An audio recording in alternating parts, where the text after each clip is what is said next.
Hello दोस्तों, मैं धर्मेश उपाध्याय आपका एक बार फिर से स्वागत करता हूं आपके अपने चैनल धर्मेश संस्कृत मीडिया में। और आज की वीडियो में मैं आप लोगों को पढ़ाने जा रहा हूं निरुक्त का 7वां अध्याय। ठीक है, तो निरुक्त का 7वां अध्याय जिसको हम दैवत कांड के नाम से जानते हैं। ठीक, तो इससे पहले जो 2 कांड थे वो इससे पहले आते हैं। 7वां अध्याय जो है वो दैवत कांड के नाम से जाना जाता है, जिसके अंदर देवताओं के बारे में बात की गई है, देवताओं के स्तुति के बारे में बात की गई है। तो आइए देखते हैं कि इस 7वें अध्याय के प्रथम पाद में क्या है।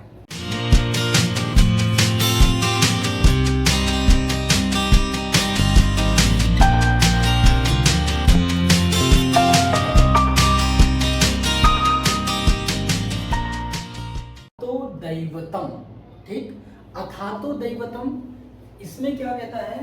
अथ अतः दैवतम, अतः मतलब यहां से, तो इसलिए यहां से दैवतम, दैवत कांड शुरू होता है। ये सबसे पहले आता है, तो यहां से दैवत कांड शुरू होता है। इससे पहले क्या था? नैगम कांड, नैघंटुक कांड।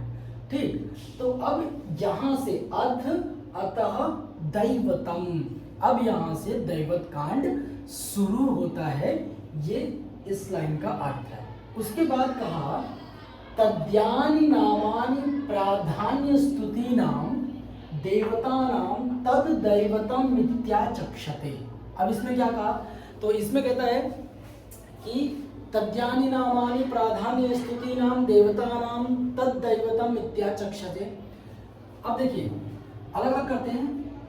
तद यानी, तद माने वह, यानी नामानी जो नाम, यानी नामानी जो नाम, प्राधान्य स्तुति नाम, अलग अलग करेंगे तो बनेगा प्राधान्य और स्तुति नाम। ठीक है, प्रधान यानी मुख्य, देवता नाम यानी देवताओं के, तो मुख्य देवताओं के स्तुति के लिए। ठीक है, फिर उसके बाद आया तद यानी वह, दैवतम इति आचक्षते। आचक्षते यानी कि जो आचार्य हैं, जो ऋषि हैं, उन्होंने क्या कहा कि वो दैवतम, दैवत कांड के अंदर आएगा। अब पूरे का मतलब क्या बनता है? तो कहता है कि प्राधान्य स्तुति नाम देवता नाम, प्रधान रूप से मुख्यतया स्तुति की जाते हुए देवताओं की, यानी कि ऐसे देवता जिनकी स्तुति की जा रही है, उनके यानी नामानी जो जो नाम है। ठीक है, स्तुति किए जाते हुए देवताओं के जो जो नाम है, तद दैवत कांडम, वो सारी चीजें किसके अंदर आएंगी? दैवत कांड के अंदर आ जाएंगी, ऐसा आचार्य कहते हैं। तो इस लाइन का मतलब क्लियर हो गया होगा। उसके बाद हम जब अगले लाइन पे आते, कहते हैं सैषा देवतोप परीक्षा। इसमें क्या है? सैषा, सा ऐसा, ठीक है, वह यह देवतोप परीक्षा यानी देवताओं की परीक्षा के लिए है। देवताओं की, चाहे वो सामान्य रूप से परीक्षा के लिए हो, चाहे विशेष रूप से परीक्षा के लिए हो, तो वह यह देवताओं की परीक्षा के लिए है। अब जो देवताओं के ऊपर है, अब उसमें इसके आगे क्या बात करते हैं वो देख लेते हैं हम। यत काम ऋषिर्यस्याम देवतायामार्थ पत्यमिच्छन् स्तुतिम प्रयुंक्ते तद दैवतः स मंत्रो भवति। ठीक है, इस लाइन का अर्थ समझ लेते हैं कि क्या होता है। तो इस लाइन में ये कहता है, आप इसको एक नोट्स के तरीके से भी बना सकते हैं, क्योंकि यूजीसी नेट वगैरह में भी मतलब एक नोट्स के तरीके से बनाएंगे तो छोटे छोटे पॉइंट्स के रूप में आप इसको याद कर पाएंगे।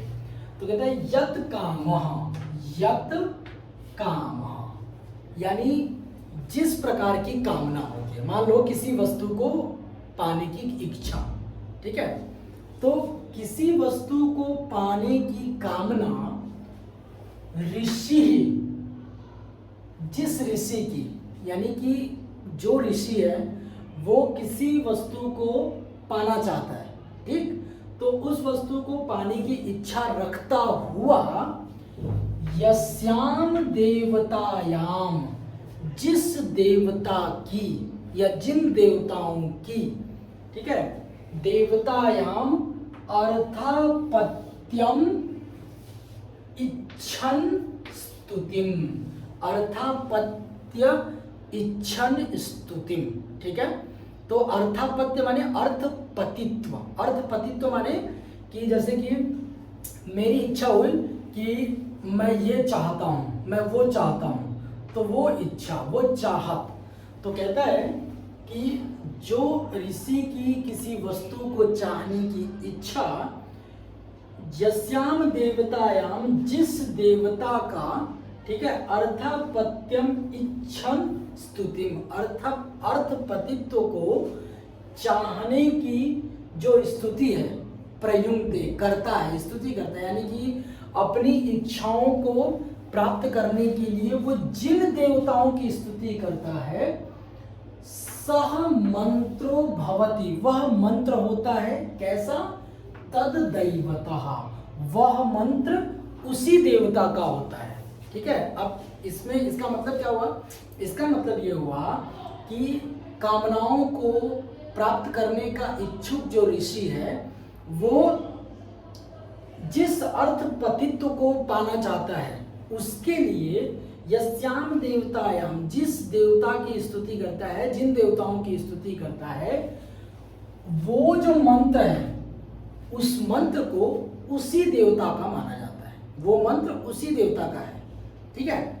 अब इसको हम आगे आगे भी मतलब समझेंगे, एक्सप्लोर करेंगे। अब इसमें आया तास त्रिविधा, ठीक है, ताह त्रिविधा, वो कितने प्रकार के हैं, अभी हमें मंत्रों की बात की तो वो कितने प्रकार के हैं, तो कहता है त्रिविधा ऋचा, जो ऋचाएं हैं, जो मंत्र हैं वो 3 प्रकार के हैं। तो कौन कौन से, कहता है परोक्षकृता, प्रत्यक्षकृता और आध्यात्मिक्यश्च, यानी परोक्षकृत, प्रत्यक्षकृत और आध्यात्मिक। तो मंत्र कितने प्रकार के हैं, 3 प्रकार के हैं, परोक्ष, प्रत्यक्ष और आध्यात्मिक, ठीक है। अब ये परोक्ष मंत्र कैसा है, प्रत्यक्ष मंत्र कैसा है और आध्यात्मिक मंत्र कैसा है, इनके बारे में हम पाई चार्ट के द्वारा समझने का प्रयास करते हैं, और मतलब इसके बारे में हम कुछ डायग्राम्स वगैरह देखते हैं। तो आइए देखते हैं कि क्या है परोक्षकृत, क्या है प्रत्यक्षकृत और क्या है आध्यात्मिक। एक मंत्र 3 प्रकार के हैं, परोक्षकृत, प्रत्यक्षकृत और आध्यात्मिक। परोक्षकृत क्या है, प्रत्यक्षकृत क्या है, आध्यात्मिक क्या है, उसको समझने का प्रयास करेंगे। परोक्षकृत के अंदर आता है कि सर्वाभिर नाम विभक्ति, ठीक है। तो इसका जैसे कि इसमें यह आता है कि तत्र परोक्षकृताः सर्वाभिर्नाम विभक्तिर भियुज्यन्ते प्रथम पुरुषैश्चाख्यातस्य, ठीक है। तो अब यहाँ पे क्या कहता है, तो कहता है कि तत्र परोक्षकृतः, जो परोक्षकृत है उसमें कौन से मंत्र होते हैं, तो कहता है कि सर्वाभि नाम भी, ठीक है, यानी कि जितने भी नाम हैं, ठीक है, नाम और विभक्ति, विभक्ति सबको पता है, प्रथमा विभक्ति, द्वितीय, तृतीय, चतुर्थी, पंचमी, षष्ठी, सप्तमी और संबोधन, ऐसे करके विभक्ति है, ठीक। तो कहता है कि सभी नाम और विभक्ति ये आते हैं परोक्षकृत के अंदर, ठीक है, यानी कि ये किससे चल रहा है, शब्द रूप से रिलेटेड। तो सब नाम और विभक्ति और क्या होता है, तो प्रथम पुरुषैश्च आख्यातस्य, आख्यात, तो आख्यात क्या होता है, तो इसके बारे में भी निरुक्त के पिछले वीडियो में मतलब स्टार्टिंग में ही मैंने बताया था कि आख्यात क्या होता है, नाम क्या होता है, इनके बारे में, ठीक। तो कहता है कि प्रथम पुरुषैहि, प्रथम पुरुष, पुरुष 3 होते हैं, प्रथम पुरुष, मध्यम पुरुष, उत्तम पुरुष, उसमें से परोक्षकृत के अंदर आता है प्रथम पुरुष, ठीक है, प्रथम पुरुष किसका? आख्यातस्य, आख्यात का प्रथम पुरुष आता है। यानी कि इसके अंदर परोक्ष कृत के अंदर सभी विभक्ति और नाम होंगे और तिगंत यानी कि तिगंत जो होता है जिसमें तिप तस झी वगैरह करके है, तो तिगंत में जो होगा वो कौन सा होगा? प्रथम पुरुष ये आएगा। ठीक, और इसमें क्या है तो कहता है कि परोक्ष कृतानि स्तोतव्यानि। ठीक है, तो जो परोक्षकृत मंत्र हैं वो कैसे हैं? स्तोतव्य, स्तोतव्यानि माने क्या होता है? जिनकी स्तुति की जाती है, स्तुति किए जाने वाले देवता। तो परोक्षकृतानि, परोक्षकृत क्या है? तो स्तोतव्यानि, जिन देवताओं की स्तुति की जा रही है, यानी कि वो देवता। ठीक, और उसके बाद एक उदाहरण से समझ लेते हैं। अब इसमें देखिए जितने भी परोक्षकृत मंत्र होंगे ना, सब मतलब विभक्तियों में, यानी प्रथमा विभक्ति, द्वितीय विभक्ति, तृतीय विभक्ति, चतुर्थी विभक्ति, ये उदाहरण में आएंगे। मैंने एक ही विभक्ति का लिखा है, जैसे यहाँ पे आया इंद्रो दिव इंद्र इशे पृथिव्या, ऐसा करके एक मंत्र है। ठीक है, अब इसमें जो है इंद्र, जो है इंद्र शब्द, वो क्या आया? वो आपका आ गया विभक्ति के अंदर। ठीक है, और ये प्रथमा विभक्ति है। इसी तरीके से नृत्य में आप और देखेंगे तो ऐसे ऐसे करके के सप्तमी विभक्ति तक का उदाहरण दिया हुआ है। तो कहने का मतलब ये परोक्षकृत आपको समझ में आ गया। अब हम आ जाते हैं प्रत्यक्षकृत के अंदर कि प्रत्यक्षकृत में होता क्या है। तो कहता है प्रत्यक्षकृत, इसमें क्या है तो सेम चीज, मध्यम पुरुष योगा। ये परोक्षकृत प्रथम पुरुष में था, जो प्रत्यक्षकृत है वो मध्यम पुरुष के योग से होगा, यानी कि प्रत्यक्षकृत आपका मध्यम पुरुष में होगा। और मध्यम पुरुष में जो है आपका प्रथम पुरुष में आ जाता है सातवती, मध्यम पुरुष में आ जाता है त्वम युवाम यूयम। ठीक है, किस अर्थ में? सर्वनामना, सर्वनाम, सर्वनाम जो शब्द होंगे वो आएंगे। वो सर्वनाम कैसे होंगे?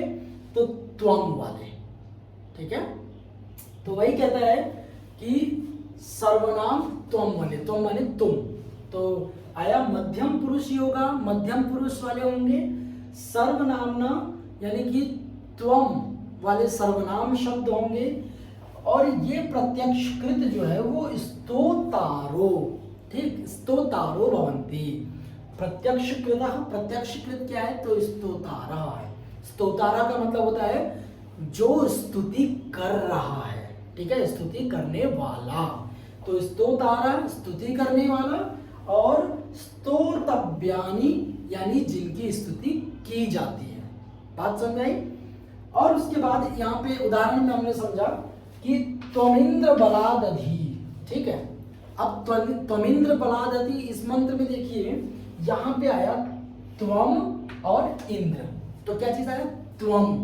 तो सेम चीज आ गई ना, सर्वनामना यानी कि त्वम और मध्यम पुरुष का योग है। तो जितने भी ऐसे मंत्र होंगे वो सब किस में आ जाएंगे? प्रत्यक्षकृत के अंदर। अब हम आ जाते हैं लास्ट में आध्यात्मिक। आध्यात्मिक में क्या है तो सेम चीज, यहाँ पे था प्रथम पुरुष, यहाँ पे था मध्यम पुरुष, और यहाँ पे है उत्तम पुरुष योगा। जो आध्यात्मिक मंत्र हैं, इस जो ऋचाएं हैं उसमें उत्तम पुरुष का योग होगा, यानी कि उत्तम पुरुष आएगा।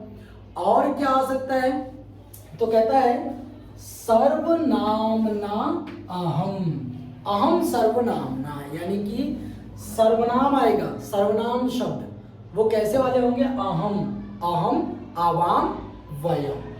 तो सर्वनामना अहम। और उसके बाद इंद्रो वैकुंठा। इंद्रो वैकुंठा का मतलब अब यहाँ पे उदाहरण दे रहा है कि इंद्र, वैकुंठ सूक्त, ठीक है, लव सूक्त और वागम भृणीयम, ये सूक्त, ये तीनों सूक्त जो है इनके अंदर आते हैं। तो ये चीज था एक सार रूप में। यहाँ पे इनका वो भी दे दूंगा मैं, जैसे परोक्षकृत है, प्रत्यक्षकृत है और आध्यात्मिक है। तो यहाँ पे मेरे पास पुस्तक है, उसमें मैं पढ़ के भी सुना देता हूँ। तत्र परोक्षकृताः सर्वाभिर्नाम विभक्तिर अभ्युज्यन्ते प्रथम पुरुषैश्चाख्यातस्य। ठीक है, यही बात बोली कि सर्वाभि नाम विभक्ति और प्रथम पुरुष इनसे होगा। और उसके बाद कहता है इंद्रो दिव इंद्र इशे पृथिव्या, इंद्रो दिव इंद्र इशे पृथिव्या, ये मंत्र है जिसमें बता दिया कि इंद्र जो है वो प्रथमा विभक्ति में है। इसका मैं एक और उदाहरण दे देता हूँ कि इंद्रम इद गाथिनो बृहत, अब ये द्वितीय विभक्ति में है। कैसे? इंद्रम, बालका बालको बालका बालकम, तो ये द्वितीय में आया। तो उसी तरह ये क्या होगा, विभक्ति पर बेस्ड है। ठीक, अब उसके बाद आ जाते हैं प्रत्यक्षकृतः। ये प्रत्यक्षकृत क्या है? तो कहता है कि अथ प्रत्यक्षकृता मध्यम पुरुष योगा, जो प्रत्यक्षकृत है उसमें मध्यम पुरुष का योग होता है।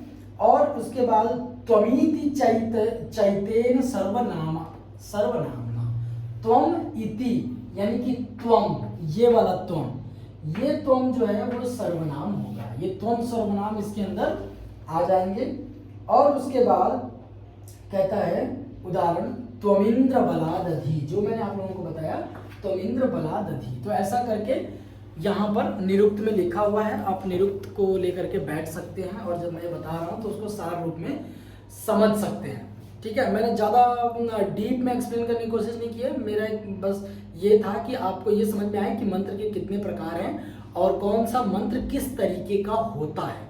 ठीक है, ये चीज़ क्लियर है। तो आज के लिए इतना ही। अगर आपको कोई डाउट हो या कुछ आप लिखना चाहते हैं कमेंट में तो आप लिख सकते हैं। आपका बहुत बहुत धन्यवाद।